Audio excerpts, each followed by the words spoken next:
With the scrap metal prices still at rock bottom, I was quite the man in demand with my beaver tail lorry and winch. Folk couldn't wait to get me on site to clear their old cars and lorries. The fair weather scrap collectors had all melted away, and vehicles were just getting dumped all over the bloody place. Those citizens beleaguered with a social conscience were now at the point where they were happy to pay for my attendance in order to remove rotting vehicles from driveways and car parks. I was getting around further afield too. Around this time, W. Prossers were running their yard off of the old fruit and veg market site on the Hilton Road in Worcester. The place was due for demolition in the coming years, and now is part of the university campus. But back then, my old mates Pete, Tony, and Big Bill Bowkit had it stacked high with metal right up to the viaduct walls. With a £10 a ton value for light iron, if I got called into Worcester to collect a vehicle and it wasn't something I could sell on, the load would then get tipped with Pete and the others. No point dragging a valueless car on a 25-mile round trip journey into my yard and then Gloucester docks afterward. Pete was a good bloke. If anyone had rang them for a car to be collected, he would send me out, and we would split the money. Also, if anything decent turned up in their yard, then I would get a tip off. One morning, whilst dumping a dead Fiat X19 at Prosser's, I became aware of a mid-80s Ford Cargo stood one side of the yard, complete but with a large dent in the cab's roof and rear panel. Tony, cigar wedged in amongst his beard, wandered over. Pete was going to ring you, mate. £200 cash if you want it. Runs and drives. No battery on it now. But it's had a test as well. Interested? I pottered into the office, past the bog, which always looked like someone's science project, two huge oily handprints either side of the white porcelain, which always gave me pause for thought and a little amusement.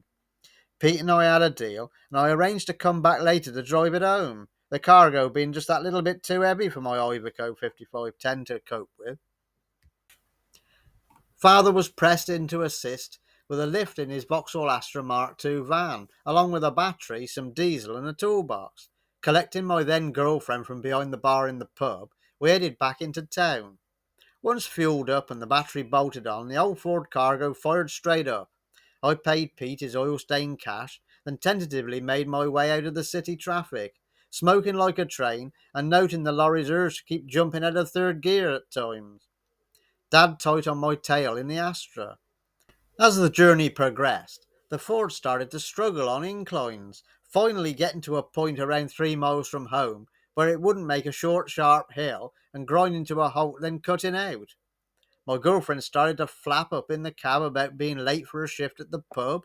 This was only in 3 hours' time. Lord knows what she thought was going to be wrong that would take that long to fix. Dad and I tipped the cab. Plenty of fuel at the lift pump, but nothing after the filters. They were obviously blocked solid, judging by the shit in them.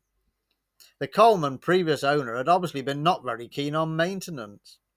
Blowing everything through with an old foot pump we had in the back of the van, we reassembled her and got back into action, arriving at my yard about 10 minutes later. The cargo wasn't too bad if you ignored the cab dents.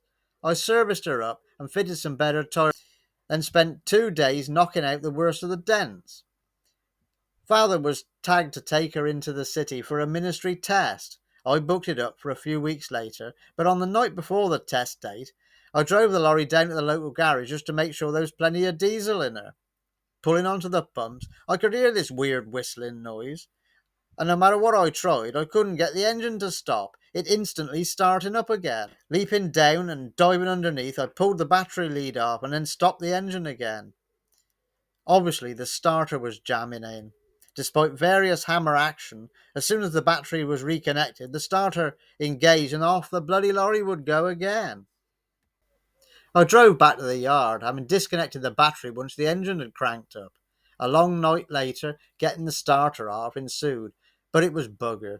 Cancelling the test appointment, I was warned they had a backlog and it would be a month plus before I could get another one. A used starter fitted, I gradually put the word around the trade that I had a lorry for sale. Two Polish blokes turned up to look around it whilst I was out in the Iveco one afternoon. Mum was talking to the one fella when the other just flopped his knob out and started pissing up the truck's offside front wheel, this 10 feet away from her and in full view. I didn't bother calling them boys back after that. a few Sundays later, a well-known lad called Jamie popped in with a car full of idiots, claiming he had heard about my cargo for sale and could he give it a test drive. I went with him, of course, and we were flat out down some lanes, followed by an attempt at a handbrake turn in a farmer's yard. It was only when he took his sunglasses off as we got back into my yard that I saw the state of his eyes. That made sense of his crazy driving. "Ain't slept in 3 days, mate," Jamie told me. Obviously, he was still whizzing his tits off. My neighbour came from down the village and popped in for a bit of shed dallying one evening. I imparted these two ridiculous events to him, and he took a cursory look around my cargo, which then led him to a £300 cash offer. To be fair, I just wanted to see the back of the thing by then, and soon took it off him.